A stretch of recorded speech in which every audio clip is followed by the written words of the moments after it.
When you think of Yellowstone National Park, what usually comes to mind is incredible views, a massive supervolcano that would end civilization as we know it, and the incredible wildlife that can be found throughout the area. The fact is though, these scenic locations are actually some of the most hostile on our planet, and every year inexperienced hikers wander into these locations never to be seen again, leaving family members and officials wondering what happened to them. This isn't always the case though, and even those that have mastered the outdoors sometimes underestimate what they're getting themselves into. Officials have said a man has passed away after encountering a grizzly bear, and this happened just outside of Yellowstone National Park. The county sheriff office said that when they arrived in the scene there was a moose carcass, and they theorized that the bear may have been protecting it, which caused it to attack. Charles Mock was an experienced guide, and was praised by many as being a good outdoorsman. Mr. Mock had various injuries across his face and body, and was unfortunately found by a search party 50 minutes after the ordeal. After he was found, he was quickly taken to the nearby hospital. The encounter happened when Mr. Hawk was fishing close to the Madison River, with officials saying that he came prepared and was even carrying bear spray, but they were unable to verify how much of it he used. County Sheriff's Office spokesperson Christine Kuzman said the following: "He lived in the Park Gateway community of West Yellowstone and had been in the same area fishing for almost a week." End quote. It was noted that he was fishing around 40 meters from the moose carcass. Morgan Jacobson, the Montana Fish, Wildlife and Park spokesperson, said the following: "He was the only one who was there, and we were never able to talk to him." Only a day later, a group of workers went out to the site to investigate what had happened, and they said that a 420-pound grizzly bear tried to attack, although it was quickly taken out by one of the workers. It's reported that this is the same grizzly, and some even suggested that it may have been waiting because it knew that humans visited the area. The police said the following: "Now is the time to remember to be conscientious in the backcountry, as the bears are coming out of hibernation and looking for food sources. Bear attacks, although scary, are very unlikely to happen. Wildlife experts have said there's around 40 bear attacks around the world every year, and most of the individuals involved in these cases survive the ordeal. Most of these encounters happen by accident, and bears will actively try to avoid humans. To put it into perspective, it's estimated that dogs take out more humans than bears do." Another thing that officials have said they need to look out for within Yellowstone is that of human behavior. They said that in recent years people are putting themselves in harm's way, noting that one instance was when an individual tried to take a photograph of a bison, only for the animal to charge at the person and then launch them into the air. One of the most recent ones has angered many people. 3 tourists have been charged and sentenced for boiling 3 chickens in a hot spring. Morgan Wathin, a Yellowstone spokesperson, said the following: "2 Idahoans and a Utah man had 2 cooking pots in a remote part of the park, where they dipped a pair of whole raw chickens into one of the geyser basins." End quote. When the men stood in front of the judge, one of them said their intention was only to make dinner. As you can imagine, this didn't go down well with the judge, and all of the men who were aged in their 40s and 50s were given harsh sentences. All of them received fines that were over $1,000. They also spent a few days in jail, and have been banned from entering Yellowstone National Park. Park officials have said that this type of behavior is not uncommon, and each year various people are jailed due to looting and hurting the park's wildlife. Those working at the park have said they've seen people wash their clothes in the hot springs, and have even had people throw money into them, treating them as a sort of wishing well. One official said the following though: "I wish people wouldn't do this, as such thoughtlessness actions can actually have long-term effects. For example, doing this can cause problems with vents." End quote. The national park statistics have said that this year's violations have tripled, meaning that over 120 arrests have been made, which resulted in many of these individuals being banned from the national park. This happened back in 2020, and they said that this year has been better due to what happened, although people have still been making violations. Although trying to cook chickens in a thermal spring may not sound like a big deal, officials have said it could have been a lot worse. They said that what many people don't understand is that the crust above the water is extremely thin, and there have been accounts of people falling into hot springs. In fact, this recently happened to one woman.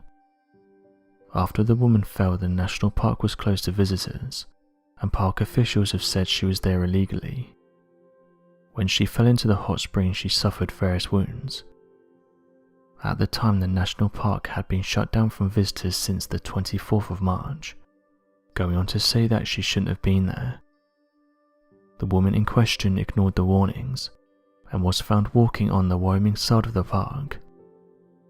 At the time, she had not been identified, but she could be seen taking photographs close to Old Faithful. Despite falling in and injuring herself, the woman was able to pull herself out and drive around 50 miles. She was, however, stopped by a park ranger and airlifted to a burn center in eastern Idaho. Park officials have said that even though it's bad she was injured, she may face penalties for not following the rules. They said that everyone else has been doing a good job at staying away from the national park. Surveillance footage has also been released of an individual walking two dogs, and it's been suggested that this person then fell into a thermal spring. It appears that the dense jungles of the world hide strange and wondrous mysteries that are not only difficult to explain, but seem to defy preconceived notions about science, history, and the world itself. Given the dense jungles of the Amazon, it's believed that there's a number of indigenous populations that have yet to make any form of contact with the outside world. This does appear to be a recurring theme with small tribes, as many modern-day efforts to preserve native populations are taken to prevent the spread of illnesses, or making any form of contact that could lead to a dangerous response. Researchers believe that there may be more than 100 uncontacted tribes within Peru alone. Evidence of these tribes have been gathered via the use of aerial footage, and claims of reported encounters with the native tribes all throughout the region. Given the fact that these tribes tend to reside in the most remote and densest part of the jungles, coupled with modern-day efforts to prevent further deforestation and exploration into different parts of the jungle, contact with these tribes are not expected to occur anytime soon. The origins of many of these tribes have been shrouded in mystery, with a number of strange recorded behaviours that leave many wondering the mental state as to the villagers. Officials have said that it's important that we protect these tribes, and that we don't do anything that would affect their way of life. This was reflected when the president of the Amazon Conservation Team said that there's many lost tribes scattered throughout the Amazon, and these indigenous groups have gone out their way not to contact people in the outside world. Evidence has also shown us that contacting these tribes has devastating effects. After certain groups contacted the Nukak tribe, it was reported that 50% of them had perished, and 80% of the Acuaro tribe, which can be found in the northeast of the Amazon, has also perished. This is worrying, as conservationists said that many of these tribes actually started to fall apart when certain members passed away, and in turn much of the history of these tribes are lost. They noted though that it's likely that we're going to contact these tribes either way, but said it probably won't end well. One tribe that caught the attention of these researchers was the Carajonas. This in turn caused the Amazon Conservation Team to study how they lived. After observing them, it was said they were skilled at rowing canoes while standing, wrapping their clothes in beaded bells, and piercing their nose with animal bones. A paper by a German expert on the Carajona culture and history said the following: extensive reports on the Carajonas failed to mention they were cannibals, and that for this reason they were always at war with the neighbouring Witoto. One of the researchers was even able to interview one of the tribe members, and they said the following: In the old days we fought and took out many whites from the rubber company, but more than the whites we took out the Witotos. They were our traditional enemy. We used to be cannibals, you know, so those who defy us should be warned." End quote. If you had to guess how many tribes were in Brazil alone, many people wouldn't say more than a handful. However, to our surprise, there's over 100 isolated tribes of indigenous people throughout Brazil. Many of them are concentrated in one area, the Javari Valley. This valley is vast, and drones have only recently spotted some tribes and their members. Tribesmen from this indigenous Indian tribe made contact with people in a small village close to the Peruvian border. This was their first appearance since the 90s, and it was motivated by fear. Their homes had been set on fire and their ancestors had their lives taken, driving them away from the forest they call home. Fear is known to be a driving force when it comes to hostilities between uncontacted tribes and outsiders. Even when these tribes want to make contact, they struggle with facing their fear of others and the unknowns that come with branching out. When comparing the uncontacted tribes in Brazil to the Sentinelese tribe, it's easy to see how the Sentinelese haven't dealt with much disturbance over the years. They've taken advantage of living on an island where they are completely cut off from the outside world, whereas the Brazilian tribes are still on the mainland where they face the threat of outsiders. However, the Sentinelese people are probably even more fearful than other groups, because they have remained in less contact than the other tribes. Peru is also home to isolated tribes. Whilst there may not be as many as there are in Brazil, there's still around 15 tribes that remain uncontacted. After 100 years of living in complete isolation, they've been seen outside Manu National Park on several occasions, and have interacted with villagers and tourists. Despite their friendly nature and peaceful interactions, more recently they've been known to take out people using bow and arrows.